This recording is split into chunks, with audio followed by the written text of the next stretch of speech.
Mohammad Yunus tax দেবেন না মানে তিনি দেবেনই না। অর্থাৎ সরকার যেই টাকাটা একজন মানুষের বা একটি ব্যবসা প্রতিষ্ঠান বা একটি কোম্পানি যেই টাকাটা তার আয় থেকে সরকার কেটে নেয় তার উন্নয়নের কাজে, রাজস্বের বিভিন্ন দেশের রাষ্ট্রের বিভিন্ন কাজে কেটে নেয়, সেই টাকাটা মোহাম্মদ ইউনূস দেবে না। একটা অদ্ভুত মেন্টালিটি আমরা লক্ষ্য করেছি। বিশেষ করে আমি যখন ইউনূসকে নিয়ে পড়া শুরু করলাম, তার ট্যাক্স ফাঁকি, তার টাকা না দেওয়া, তার চুরি, সমস্ত কিছু, তখন এই ব্যাপারটা আমাকে খুব ভাবালো যে সবকিছু ঘুরে ফিরে এই লোকটা একটা পার্টিকুলার জায়গাতে একদম স্টিক হয়ে আছে। সেটা সে কোনো না কোনো ভাবে, কোনো না কোনো উপায়ে, কোনো না কোনো একটা বুদ্ধিতে সে ট্যাক্স থেকে দূরে থাকতে চাইছে, মানে ট্যাক্সটা দেবে না। এই জন্য আজকের এই পর্বের আমি নাম দিয়েছি ট্যাক্স চোর ইউনূস। ইউনূস করলো কি, মাথায় রাখবেন, এর যে বুদ্ধি ভয়ানক লেভেলের, খুবই শিয়াল টাইপের বুদ্ধি। সে করলো কি, এই টাকাটা অর্থাৎ দাতারা যেসব টাকা দেয়, প্লাস হচ্ছে যে এই যে 2% যে আলাদা কর্মচারীদের উন্নয়নের যে ফান্ডটা, এগুলো সবকিছু সে করলো কি, গ্রামীণ কল্যাণ নামে একটা কোম্পানিতে সরিয়ে নিল। এই যে দাতাদের টাকা সে গ্রামীণ কল্যাণে সরিয়ে নিল, এই কথাটা জানতে পেরে দাতারা প্রচন্ড ফুঁসে উঠলো, রেগে গেল। বিশেষ করে নরওয়ের একটি দাতা সংস্থা নোরাড, তারা 2010 সালে ভয়ানক ভাবে ক্ষেপে যায়।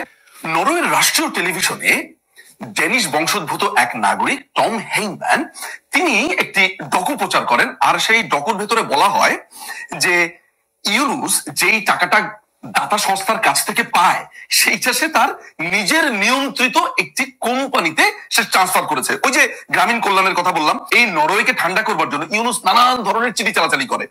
এবং মজার ব্যাপার হচ্ছে যে সেই ইমেলের ভেতরে বা সেই আকুতির ভেতরে ইউনূস একটা ইন্টারেস্টিং একটা কথা সে নরওয়ের কোম্পানি নোরাককে বলে। সেটা হচ্ছে যে, ভাই দেখো, আমরা যে এই কাজটা করে ফেলেছি, সরি, আমরা তোমাদের টাকা আবার ফেরত নিয়ে গ্রামীণ ব্যাংকে দিয়ে দিব, কিন্তু সরকার যাতে কোনোভাবে না জানে, কারণ না এটা যদি গ্রামীণ কল্যাণে চলে আসে তাহলে না ট্যাক্স আমাকে আর দিতে হবে। 2011 থেকে 2017 অর্থ বছরের কথা বললাম। মামলা যখন চলছিল তখন তো দিন আরো বাড়ছিল, সময় আরো যাচ্ছিল। স্বাভাবিকভাবে এটা 2024 সাল পর্যন্ত তার এরকম 2017 থেকে 18, 18 থেকে 19, 19 থেকে 20 এরকম অর্থ বছরগুলো তো তার ট্যাক্স জমা হলো। এইভাবে আমার কাছে যে হিসাবটা আছে যে 2011-12 অর্থ বছর থেকে শুরু করে 2021-22 অর্থ বছর পর্যন্ত ইউনূসের এই জোচ্চুরি ধরা পড়বার পর সরকার তার কাছে টাকা পায় আসলে 1160 কোটি 31,11,022 টাকা, যার মধ্যে সে 74 কোটি 4,28,267 টাকা দিয়েছে। তাও সে বিরাট বড় ফাঁদে পড়ে দিতে হয়েছে। যেমন 2018 থেকে 2022 যে ট্যাক্স গুলো আছে সেটাতে সে কোর্টে হেরেছে। অ্যাপিলেট ডিভিশনে যখন কেউ যায় তখন যেই টাকাটা ট্যাক্স দেওয়ার কথা তার 25% ট্যাক্স দিয়ে অ্যাপিলেট ডিভিশনে যেতে হয়, ফলে বাধ্য হয়ে তাকে 74 কোটি 4,28,267 টাকা দিতে হয়েছে। এখন আপনারা নিশ্চয়ই 5ই অগাস্টের পরে একটা শব্দ বা একটা অঙ্কের সাথে পরিচিত যে 666 কোটি টাকা ইউনূস দেয়নি। শুনেছেন না? শুনেছেন। কথা সত্য, ইউনূস ওই যে 2011 থেকে 2017 সাল পর্যন্ত ট্যাক্স চুরি করেছে, এইটার অ্যামাউন্টটা আসলে দাঁড়িয়েছে আপনার 666 কোটি টাকা। আলোচনার জন্য বলে মূল টাকাটা আসলে হয়েছে 666 কোটি 69,23,483 কোটি টাকা। মাথায় রাখতে হবে এখানে দুইটা সেগমেন্ট আছে। একটা হচ্ছে 2011-12 অর্থ বছর থেকে 2017 অর্থ বছর পর্যন্ত, 2016-17 বছর অর্থ বছর, আর আরেকটা হচ্ছে 2017-18 অর্থ বছর থেকে এই 2024 অর্থ বছর পর্যন্ত। এই যে একটা চোর, এই যে টাকা চুরি করেছে, এই যে মানুষের আপনার হক চুরি করেছে, আপনি কি কখনো বলেছেন এই ইউনূস তোর যে গ্রামীণ কল্যাণ, তুই তো এই কোম্পানিতে এমনি আসতে পারিস না, কারণ তুই গ্রামীণ ব্যাংকের এমনি থাকা অবস্থাতে এগুলো করেছিস।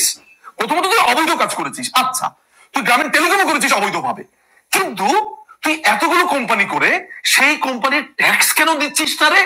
তুই আমার টাকা কেন মারছিস রে? আমার রাষ্ট্রের টাকা কেন মারছিস রে? আপনি এই প্রশ্ন করেন না, কারণ আপনি বলেন ও হচ্ছে নোবেল লরিয়েট। নোবেল লরিয়েট তো কোনো পাপ করতে পারে না, ও তো ফেরেশতা। এই আপনাদের এই মেন্টালিটির কারণে গত সরকার তাদেরকে যখন ধরেছে তখন আপনারা সমালোচনা করেছেন, যে ধরবে সামনে তাকে সমালোচনা করবেন।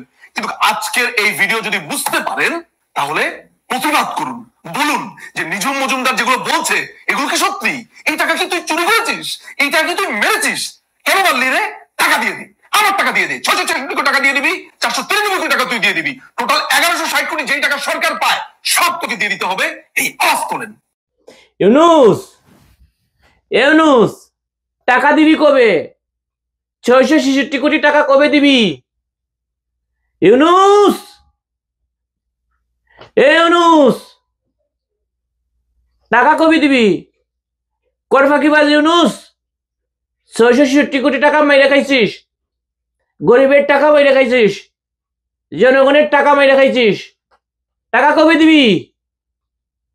ইউনুস, ইউনুস, ফেসিস ইউনুস, খুনি ইউনুস, স্বৈরাচার ইউনুস, স্বৈরশাসক ইউনুস, মেটিকুলাস ডিজাইনার ইউনুস, টাকা কবে দিবি?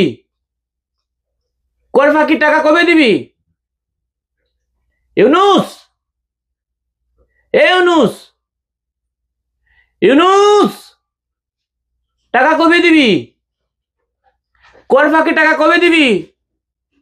বয়স তো 85, 2 পা তো কবরে, টাকা কে খাবে? ইউনুস, ইউনুস, ডর লাগে না? টাকা কবে দিবি? ওই কর ফাঁকিবাজ ইউনুস, ওই ফ্যাসিস্ট ইউনুস, 666 কোটি টাকা আরো আছে, আরো আছে, 1100+ কোটি টাকা আছে, গ্রামীণ কল্যাণ, গ্রামীণ টেলিকম আর অনেক আছে। অর্ধেক হিসাব, 666 কোটি টাকা তো অর্ধেক হিসাব। নিঝুম মজুমদার, ব্যারিস্টার নিঝুম মজুমদার যে অনুসন্ধানী রিপোর্ট করেছে, সাহস থাকলে ওইটা প্রতিবাদ কর। ইউনুস, ইউনুস, সাহস থাকলে, তোর হেডম যদি থাকে, তোর যদি হিম্মত থাকে, তাহলে নিঝুম মজুমদার, ব্যারিস্টার নিঝুম মজুমদার যে তোর কর ফাঁকি নিয়া ভিডিও করছে, যে অনুসন্ধানী রিপোর্ট করেছে, সাহস থাকলে ওইটার জবাব দে। আর সাহস না থাকলে টাকা দে। টাকা, টাকা কবে দিবি? ব্যারিস্টার নিঝুম মজুমদার বলছেন তোকে জিজ্ঞেস করতে, 666 কোটি টাকা যে মাইরে খাইছিস, 666 কোটি 69,211 টাকা,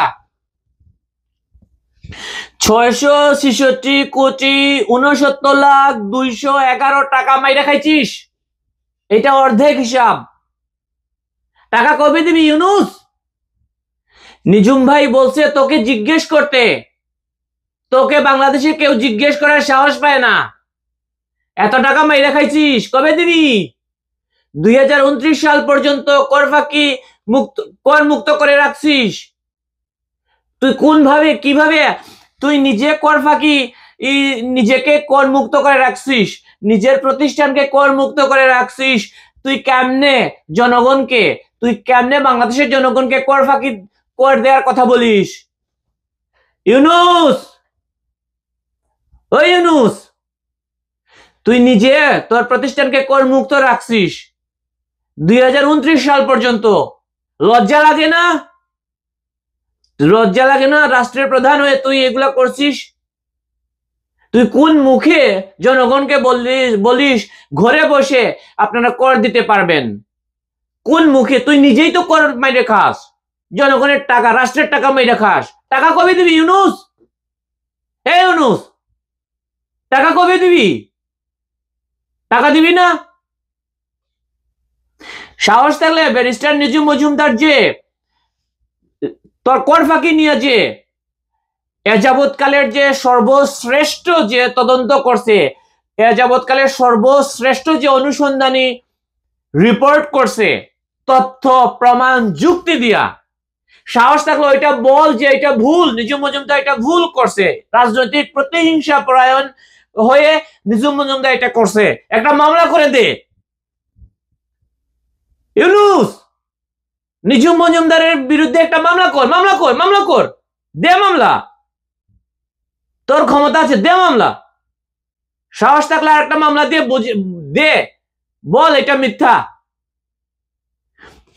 নিঝুম মজুমদার তো দাবি করছেন, তথ্য প্রমাণ দিয়ে দাবি করছেন যে তোর টাকা রাষ্ট্রের তোর কাছে টাকা পায়। এটা তো সারা বিশ্ব দেখে ফেলছে, তাই না?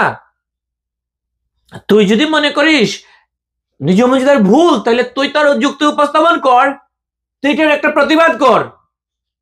আর যদি প্রতিবাদ না করস তাহলে টাকা দে, টাকা দে ইউনুস, টাকা দে। টাকা কবে দিবি ইউনুস? এই ফেসিস ইউনুস, এই স্বৈরাচার ইউনুস, গণহত্যাকারী ইউনুস, এই গণহত্যাকারী ইউনুস, টাকা কবে দিবি? 666 কোটি টাকা মেরে খাস বেটা ইউনুস।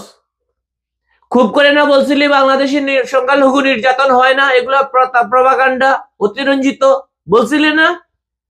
তাহলে কালকে আমেরিকার যে নিরাপত্তা কর্মকর্তা বলছে যে তাদের সাথে তোর অনেক ফ্রুটফুল কনভারসেশন হয়েছে, আলাপ হয়েছে, প্রশংসা করছে, বাংলাদেশ তাদের পাশে থাকবো, এটা বললি।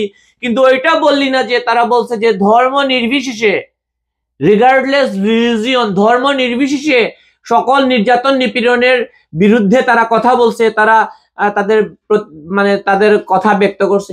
এইটা তো তুই বললি না। বল ইউনুস, বল, বল আমেরিকাকে বল, যুক্তরাষ্ট্রকে বল বাংলাদেশে নির্যাতন হইতেছে না, বল, বল ইউনুস। টাকা কবে দিবি? যতই আমি ওইদিকে কথা বলি না কেন, আমি টাকা বলবো না। হিসাবটা কিন্তু অনেক সহজ, 666 কোটি টাকা, 69,211,000 আরো আছে, 666 কোটি 69,211,000। এখানেও হয়তো ভুল হইতে পারে, 1 টাকা মাইরা খাইতে পারবি না। তুই তো ক্ষমতায় বেশি দিন থাকবি না রে ইউনুস, তুই বেশি দিন ক্ষমতায় থাকবি না, তোর গ্রামীণ ব্যাংকও থাকবে না, সব টাকা পাই পাই করে নেওয়া হবে। ইউনুস, এই ইউনুস, গণহত্যাকারী ইউনুস, টাকা দে।